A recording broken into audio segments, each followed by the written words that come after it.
दोस्त लाल सिंह से का स्वागत है मेरे पेज डे अलर्ट पर। एक ऐसी कहानी लेके आया हूं जो बॉडी मिलने के बाद में भी राज था और 5 तत्वों में विलन हो गया, फिर भी राज का राज ही बना रहा। मनीषा भिवानी, इस नाम से अभी पिछले करीब 15 दिनों से हर कोई परिचित है, जब से बॉडी मिली है तब से। ये नाम सोशल मीडिया पर हर किसी ने सुना होगा। क्यों सुना होगा, इसका कारण आप सबको पता है। एक हरियाणा के पास में भिवानी की लड़की नॉर्मल परिवार से आती है, जिसका पिता एक मजदूरी का काम करता है और बेटी एक प्राइवेट स्कूल में पढ़ाती है और साथ में नर्सिंग भी करती है। पिता की आंखों में एक अरमान होता है कि मेरी बेटी पढ़ लिख कर एक डॉक्टर बनेगी, और उस बेटी के आंखों में अरमान होता है कि मैं एक सरकारी चिकित्सक बनकर मैं लोगों की सेवा करूंगी। हालात बदल जाते हैं और 13 अगस्त को जब उस लड़की की बॉडी मिलती है, पूरा देश में एक सनसनी फैल जाती है। बॉडी मिलने से मैं थोड़ा पीछे चलता हूं। उनके पिताजी के मुताबिक जब 13 अगस्त को बॉडी मिली थी, उससे जस्ट दो दिन पहले उनके पिताजी थाने में जाते हैं और रिपोर्ट लिखने को बोलते हैं। पुलिस वाले बोलते हैं, कहां जाएगी आपकी बेटी, कहीं भाग गई होगी, आ जाएगी, शादी का कार्ड लेके आ जाएगी। सोचिए, उस पिता के अंदर वैसे भी दुख है, पहाड़ टूटा हुआ पड़ा है, और इसी वो एक न्याय की उम्मीद लेकर थाने में जाता है और थाने वाले उनके साथ ऐसा बर्ताव करते हैं। उस पिता पे क्या बीती होगी। फिर भी पिता निराश का मुंह लेकर घर आ जाते हैं और सेकेंड डे फिर जाते हैं थाने में, रिपोर्ट दर्ज कराते हैं। फिर 13 अगस्त को बॉडी मिल जाती है और पूरा देश सनसनी में आ जाता है। इस बॉडी में मिलने के जो राज थे वो राज ले गए। मनीषा ने सलवार सूट पहन रखे थे और जब बॉडी मिली तब उनका चेहरा, जो बॉडी को ओनली फॉर उनके चेहरा था, वो पूरा गायब था और गर्दन में थोड़ा बहुत कट लगा था और बॉडी के किसी भी हिस्से में कुछ भी, ना घाव ना कट, कुछ भी नहीं था, टच भी नहीं किया हुआ। ऐसा कैसा हो सकता है? पुलिस के मुताबिक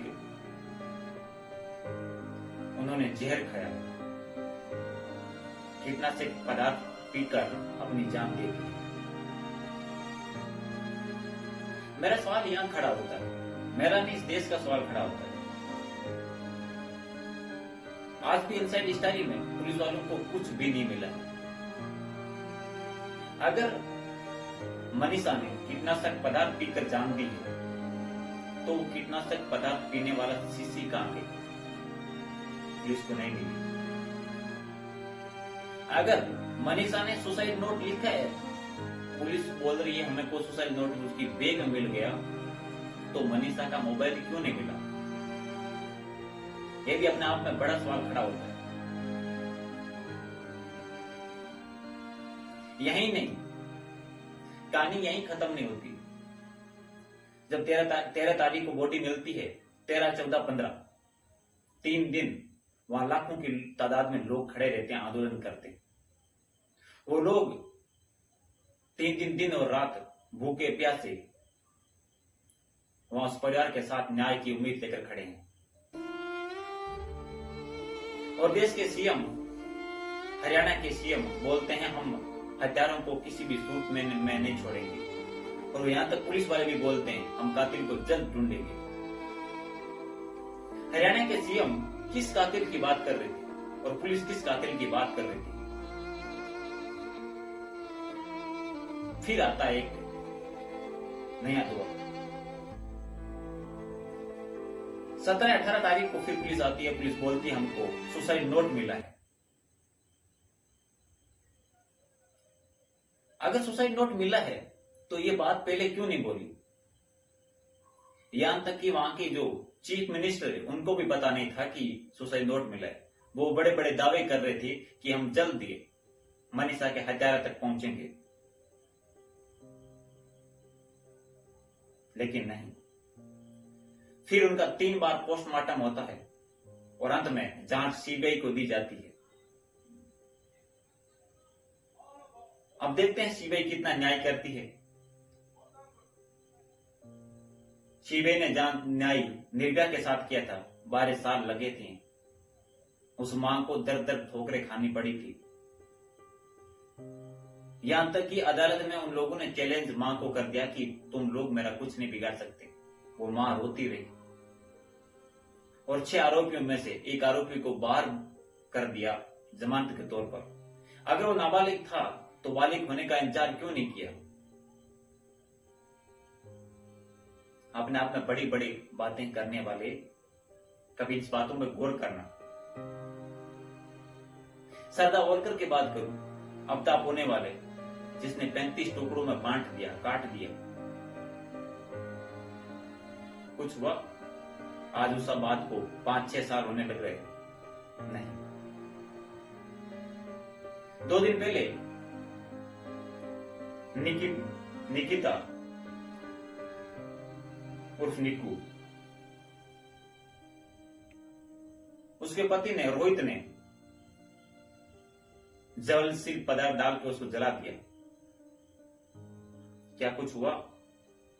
हाँ, इतना एक्शन जरूर लिया कि वो भाग रहा था और गोली मारकर उसको गिरा दिया। कहने को आज हम अपने इस देश को आजाद भारत के नाम से गर्व से बोलते हैं, लेकिन कितनी आजादी है आज हम देख रहे हैं।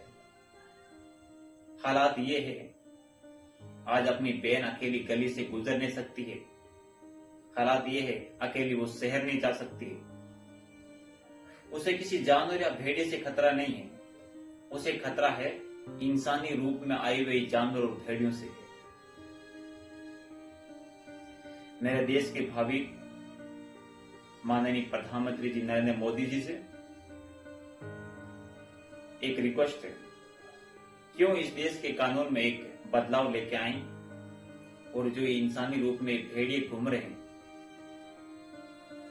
उनके लिए एक अच्छा कानून लेके आए और उनको हमेशा के लिए, ऐसी अगर घटना को अंजाम देते हैं ये लोग तो उनको फांसी के फंदे तक गुजारने में इतना वक्त नहीं लगे। एक ऐसा कानून